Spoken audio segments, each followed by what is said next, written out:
উত্তর দিনাজপুর জেলার কালিয়াগঞ্জে কংগ্রেসের কার্যালয় পার্টি অফিসে বিজেপির কর্মীরা পতাকা লাগিয়ে দেয়, আর এই নিয়ে বচসা। সেই ফুটেজটা দেখতে পাচ্ছেন। রীতিমতো বিধানসভা ভোটের মুখেই পরিস্থিতি একেবারে ধাক্কাধাক্কি। কেনই বা বিজেপির সমর্থকরা কংগ্রেসের কার্যালয় পার্টি অফিস সদর দপ্তরে কালিয়াগঞ্জে লাগাতে আসাকে কেন্দ্র করেই বচসা।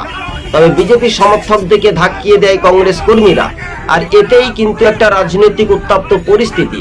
আর এটাই নিয়ে মনে হচ্ছে এবার কি ভোটের ধর্মীয় মেরুকরণ ঘটবে? আসলে কিন্তু তা নয়।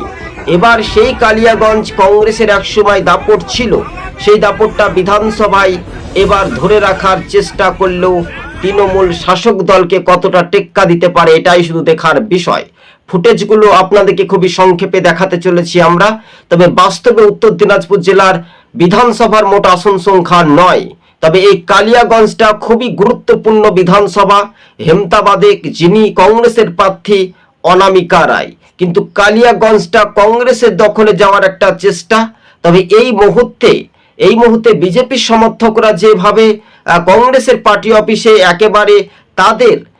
একেবারে জানালায় তাদের বিজেপির পতাকা লাগিয়ে দেওয়া হয়, আর সেখান থেকেই পতাকা খসার নির্দেশ দেওয়া হয়, আর এটাই নিয়ে একেবারে উত্তপ্ত পরিস্থিতি হয়। সবুজবঙ্গ নিউজ চ্যানেলটি ভালো লাগলে শেয়ার করে পাশে থাকবেন। আজকে ছিল আমাদের এই পর্যন্ত প্রতিবেদন। তবে উত্তর দিনাজপুর জেলা কংগ্রেস সভাপতি মহিষ সেনগুপ্ত এই বিষয়ে তিনি কি জানিয়েছেন? তিনি নির্বাচন কমিশনের কাছে দ্বারস্থ বা অভিযোগ জানিয়েছেন বলে খবরের ইঙ্গিত পাওয়া যাচ্ছে। তবে এই পরিস্থিতি খুব একটা মোটেও ভালো নয় বলে মনে করছেন রাজনৈতিক মহল। কেন ভোটের সময় এইটাই কাণ্ড কেন ঘটবে এটাই প্রতিপক্ষ মনে করছে। তবে কেউ বলছে তৃণমূল থেকে সাজিয়ে এইভাবে কাজটা করেছে। তৃণমূলের মানচিত্রগুলো এক প্রকার তৃণমূলের কর্মীরা বিজেপির পতাকা লাগিয়ে দিয়েছে কংগ্রেসের পার্টি অফিসে, এমনটাই বলছে রাজনৈতিক মহল। তবে এই বিষয়টা খতিয়ে দেখার আশ্বাস দিয়েছে কি নির্বাচন কমিশন? সময়ে বলবে। ধন্যবাদ।